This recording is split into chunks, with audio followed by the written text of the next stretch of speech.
Thank you for joining us for this Target 7 special on WDBJ7 Plus. I'm Kate Capodanno. And I'm Mitch Carr. For many people in our hometowns, the struggle to secure basic health care has become a crisis. Some have no insurance, others struggle to pay, and others are stuck on waiting lists because doctors and health care workers remain in short supply. Well, this year, we're focusing on problems in rural health care and also some promising solutions. And the Community Health Center of the New River Valley is on the front line of this issue. Last year, the organization recorded 36,000 patient visits for medical, dental, and behavioral health care, as well as substance use treatment. Senior reporter Joe DeShiel explains how the local health professionals are making a big difference in their patients' lives. Chris Ratcliffe takes the snap. He's off to the races. 30 years ago, Chris Ratcliffe was a standout on the football field, a member of the Giles High School team that went 13-1 in 1996. He was a Friday Football Extra Player of the Week. He's the Spartans' tailback on offense and a safety on defense. And in the opening game of the playoffs against Patrick Henry Glade Spring, Ratcliffe rushed for 86 yards and scored 2 touchdowns, and he passed for 112 yards and 2 other touchdowns. I love to throw the football. I wish we, we hadn't done it much. I wish we could do it more. But a few years after college, Ratcliffe says he became addicted to pain medication. Spent 15 years or more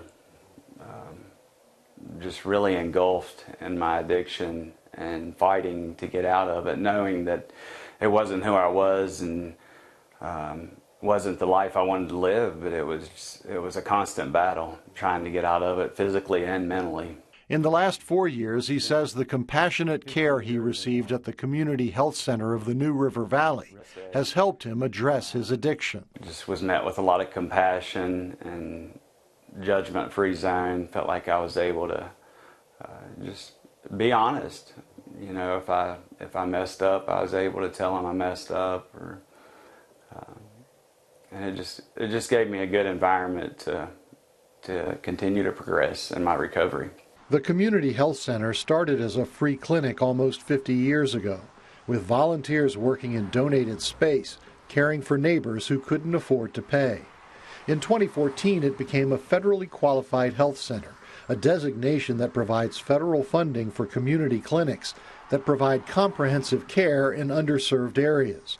Headquartered in Christiansburg, it has satellite clinics in Parisburg and Dublin, a school-based clinic in Pulaski County High School, and another on the way in Montgomery County. 60% of the center's patients are enrolled in Medicaid, 10 to 15% in Medicare, and 10% are uninsured. The rest have commercial insurance. As a free clinic, we had a very strong mission of serving individuals who are underserved or uninsured, but we've opened the doors even wider as a federally qualified healthcare center because now we see Medicaid patients, for example, who aren't always served by providers in this community, and Medicare patients who are often blocked out of doctors' patient panels, and we serve that population as well, and everyone in between. The main office is located on Roanoke Street in Christiansburg. Different services are spread throughout several buildings on the property. Not surprising, since it was the Motel Roberts back in the day. The site has served the center well, but is now bursting at the seams. Another example of the tight space is this nurses' station. We had to expand it about 2 years ago by taking up hallway space and adding what we call the nurses' bar to this space. It's very tight to get through. We make do, but the nurses have to work somewhere, and they need a dignified space to be in, and this is about the best that we can do. Today, the dental program has a waiting list of 900 patients. Grew up in Hillsville, Southwest Virginia, so this is home. Dr. Alex Wood saw the need for dental care in rural Virginia, and now that he's the center's dental director, Wood says the little moments often pack an emotional punch. I can think back to one interaction I had with a patient last week. She came in, her chief complaint was she wanted to get her front teeth fixed, and so I fixed all of her front teeth and I set her up. And she looked at me, then she looked away, and I didn't know what her reaction was going to be, and she started wiping tears, and she said, "Thank you so much. I'm so happy that you were able to fix that, and I'm going to stop crying because I don't want to make this awkward for anybody." How important are community health centers to delivering quality care in rural areas? Joe, if we didn't have them, we would be in such tough shape. U.S. Senator Tim Kaine visited the Community Health Center of the New River Valley in early April.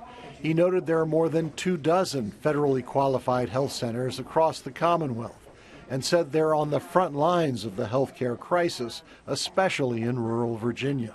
In Richmond, there are FQHCs, but there's other healthcare providers too. Some parts of rural Virginia, if like the Eastern Shore, I'll use that as an example. If it wasn't for the FQHC, there really are no providers. And in Southwest Virginia, the FQHCs play a huge role. To better serve the New River Valley, the Community Health Center has purchased property in Christiansburg and is now raising money for a new building. How big a difference do you think this is going to make in the lives of your clients? It's going to be huge. Chief Medical Officer Dr. Rebecca King-Mallory says the medical staff is stoked. We have been doing the best that we can in the space that we're in currently, but there are limitations. That's just the fact. And so to know that we're going to have more space, we're going to be able to hire more providers, we're going to have more services, including the pharmacy and the physical therapy room and the x-ray room, maybe some optometry. We've heard from patients that they're wanting us to add that service as well. It's going to be absolutely incredible. The new building will also have an entire wing for the office-based addiction treatment program. And Chris Radcliffe knows that will mean more people will have access to life-changing care. There is a wide range of patients here, from people that do have good health care to people that have no health care that are able to come in and get help. I think it's really important that people need to know that they can get help. Joe DeShiel, WDBJ7. What started as a $14 million project is now expected to cost $18 million. But the public phase of the center's fundraising campaign is now underway and it's making progress. For perspective, the center currently occupies about 8,000 square feet in the old motel complex. The new building will have 36,000, so it will be 4 or 5 times larger. Organizers hope to be able to treat 2,000 to 3,000 more patients. We are taking a deeper dive into the state of our local high schools. Many districts only have one high school that serves an entire community. The oldest high school in our hometowns is EC Glass High School. Its current school is more than 70 years old. On the other hand, the newest high school in the state is Halifax County High School. The district unveiled its new facility back in August. WDBJ7's Kyra Willis breaks down how aging schools can affect learning in our hometowns. Out with the old and in with the new. Halifax County Public Schools Superintendent Dr. Amy Huskins says the new high school was long overdue. The old school, there was a large-scale study done, and the determination was made that the old building just wasn't sufficient. It had a lot of mechanical problems. It was actually on the Crumbling Schools tour that was done about 6 years ago. And so the conclusion was we absolutely just need a brand new space for innovation and for growth to happen. She says the school district has one high school that serves the entire community. And since the old building was outdated and basically falling apart, they knew it was time for an upgrade. We are fully investing in this, but we know that the return on that investment, you just can't put a price tag on that. And an upgrade they got.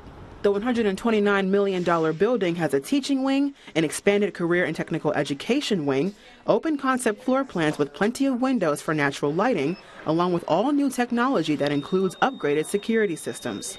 Principal Kelvin Davis says planning for the high school was a team effort, saying teachers, students, and administrators all had a hand in expressing what exactly they needed to have in the new school.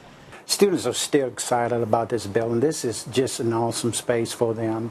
And you can sense it to see them and to hear the conversations about the building. And, in every room we have like natural lighting coming in, and it's just a wonderful place for students. And you can see it just in their demeanor and how they're walking and acting. In fact, our discipline has actually went down. Davis says while this is the first school year in a completely new building, they're still adding to the campus and are currently working on a new sports complex they hope to open sometime next year. Sports has been very important to a lot of folks here in Halifax County, and not only Halifax, but all over. Extracurricular activities is something big. So just to provide this community with an athletic complex is going to be huge for this community. School board chairman Derek Mason says they could have just renovated the old building and saved a little money. However, the students deserved a new school. saying as a district, they need to do their part to ensure student success. Even though we are rural Halifax County, our kids deserve the best opportunity that they can get. On the other hand, Lynchburg City Schools are working with what they have. Their oldest high school, EC Glass, was founded in 1871 as Lynchburg High School, making it one of the oldest institutions in our hometowns. The current building is 73 years old. Every single day, parents send their most precious commodity to us, and we have to make sure that the buildings that those children are in tip-top shape. If we're not taking care of the buildings, we're not taking care of the kids. The facility has been renovated several times over the years, with the last major renovation completed in 2004. Lynchburg City Schools Chief Operations Officer Travis Marshall says the school is currently undergoing multiple renovation projects as part of the city's capital improvement program. With older buildings, there comes a unique set of challenges, and I think that no matter where you go, it really honestly depends on the funding that a division or a district receives. But at the end of the day, everybody's got a different set of challenges, and in Lynchburg, the biggest challenge is that we've got older buildings, and we're tasked with maintaining them and being faithful stewards of everything that we're entrusted with. To reflect modern curriculum needs, new instructional spaces and programs have been introduced, including a dental lab and culinary arts program. While they're unable to completely remodel EC Glass or build a new high school from the ground up, Marshall says major renovations help with modernization. With the blessing of a $60 million capital improvement plan, the possibilities are endless, and we are continuing to grow not just EC Glass, but all of our buildings by leaps and bounds, and we're continuing to do that day in and day out. We're doing what's best for kids. Every decision that we are making is rooted in what's best for kids, and we're going to continue to do that every single day. State Senator Bill Stanley has been an advocate for improving schools across the state. He says the differences in facilities impacts education. In Southside and Southwest Virginia, the Roanoke Valley, we've got schools that were built right after World War II that are falling apart and that don't have the technology and the ability to bring new tools in the toolbox for teachers to teach a 21st century world-class education to our students. What we're seeing is these students in Loudoun County and Roanoke get the same diploma, but it's not the same, because the kids in Loudoun County are in brand new schools. They got the technology. They're being taught coding in the 3rd grade. Some of our schools have only one electrical outlet in the classroom. You can't even put a whiteboard up there. So until we rectify this problem, which I think we have to, then our students are going to fall behind. He says long term, the entire state will suffer if things don't change. I think the state has finally changed its mind. Before it was a local problem, not a state problem. Now it's a state problem. And what we have to do is regionally make sure that Northern Virginia understands that the placement of monies into Southside and Southwest Virginia is for all of Virginia, for all of Virginia's students, so that every student gets a world-class 21st century education, not just the ones in the more affluent areas. That the student has the diploma just as good as the one in a different zip code, because it's so important for their future. Halifax County senior Ava Rose Schaefer says walking into the new school was like a breath of fresh air, saying the facility is like something you'd see in a movie. It really just feels like the administration cares. It just feels like everybody cares more when it's clear there's been updates to everything. I think it just shows like how much they really want to better the school, how much they want to better student success. And I do feel like being in this new building, it has opened more doors for people as well. Preparing students for success, one renovation at a time. I'm Kyra Willis, WDBJ7. Like Lynchburg, both Danville and Roanoke City Public Schools have 2 high schools. In Roanoke, Patrick Henry High School opened in 1961 and was entirely rebuilt in 2008. William Fleming opened in 1933 and was last renovated in 2009. Down in Danville, George Washington High School is the oldest, opening in 1956. It was completely renovated last year. The other, Galileo Magnet High School, opened in 2002. Neither Roanoke nor Danville have any plans to build a new high school. The world of college sports has been upended in recent years, from amateurs playing for the love of the game and scholarship money to semi-professionals making millions of dollars per year and switching schools after each season. Most of the recent changes have come from court rulings. Judges at many different levels tell the NCAA what it can and cannot do in terms of enforcement, and that has left member institutions like Virginia and Virginia Tech to figure out on their own how to do things. We are trying to answer a simple question. How do student athletes get paid to play? That question is simple. The answer is not. The answer is not. Thousands of fans fill up Lane Stadium on a Saturday in April to watch a glorified practice, the Hokies' annual spring football game. Graduated in 90. There you go. Bleed in maroon and orange. James Franklin is Tech's next best hope, and that hope rests mainly on the student athletes he's been able to bring to Blacksburg, some of them following Franklin from his last gig at Penn State. One of the things that lured him here was a commitment from the Board of Visitors. More money equals more wins. To fund the athletic department at a level that would make Tech competitive, identifying talent and paying accordingly. I think it's different, but you can't live without it. How much are they making to don maroon and orange and hit the field? It's not a question anyone at Virginia Tech or any other Virginia university we tried to contact wanted to answer, at least not on the record. An associate athletic director at a college in another state told me everyone is doing something different, and no college athletic department wants to let the other athletic departments in on their secrets or expose themselves to scrutiny when the rules are so open to interpretation. Also, they're uncomfortable, right? They're just uncomfortable talking about paying players because, at least directly from the school, that has never happened. Ross Dellinger, a senior college football writer for Yahoo Sports, has gotten athletic directors on the record. It would be great if we had transparency around the numbers. And I think even a lot of athletic directors and coaches want that. They just want to be forced into it, and they certainly want their rivals to have to do it too. The NCAA's current set of rules is based on the settlement of 3 different court cases, one of which was NCAA versus House, so they've all been thrown together to be known collectively as the House settlement.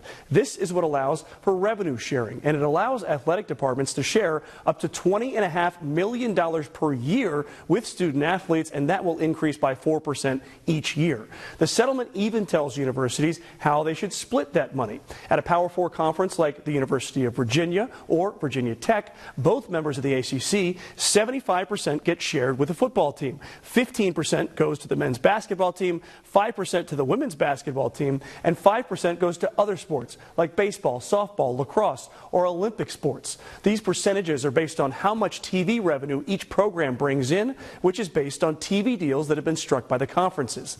The deals are just too big for the athletes on the field not to get a piece of them. College sports is sort of in what I like to call this purgatory in between amateurism and professionalism. The ACC, SEC, Big Ten, and Big 12 make up what are called the Power 4 conferences.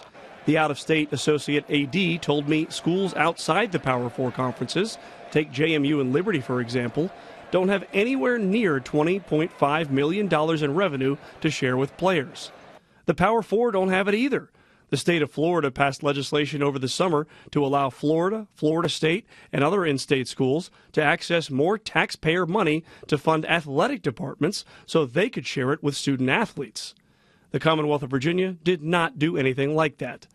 As for athletes sharing revenue from admissions, concessions, jersey sales, that's not really how this is working so far. The corporate sponsor money that used to go to the athletic departments is being shifted to rosters so that you could exceed sort of the cap. Exceeding the cap because where revenue ends, NIL begins. The acronym stands for Name, Image, and Likeness. It allows players to endorse products or businesses using their name, image, and likeness and get paid in return. Really enjoyed trying the Louis juices. My favorite is definitely the Wahoo Orange. A group called the College Sports Commission, which was created by the House settlement, is responsible for policing these NIL deals. Each deal needs to be done by a legitimate business entity for a legitimate business purpose. It needs to have deliverables, like being in a commercial, creating a social media post, or showing up at a promotional event. The student athlete actually has to do something to make the money, and the money paid needs to be fair market value. Otherwise, they're kind of phony. It's just a redirect of money. The Cardinals sent a Freedom of Information Act request to Virginia Tech to ask how much money each individual player is making from revenue share. The university denied the request, saying revenue sharing numbers are part of a student's academic record.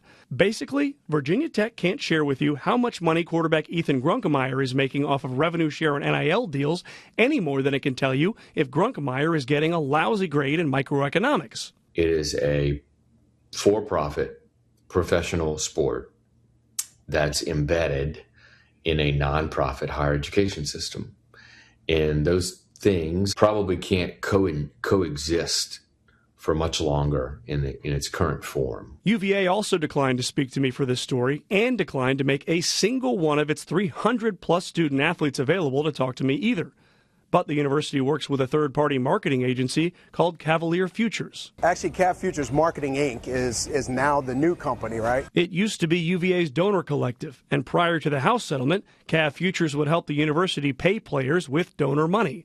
Now that universities can pay players directly, Cav Futures is a marketing agency that finds and executes NIL deals for interested athletes. We're out of the fundraising business. Donors are no longer involved. But if a donor does own a business, there are opportunities to do business with them that way.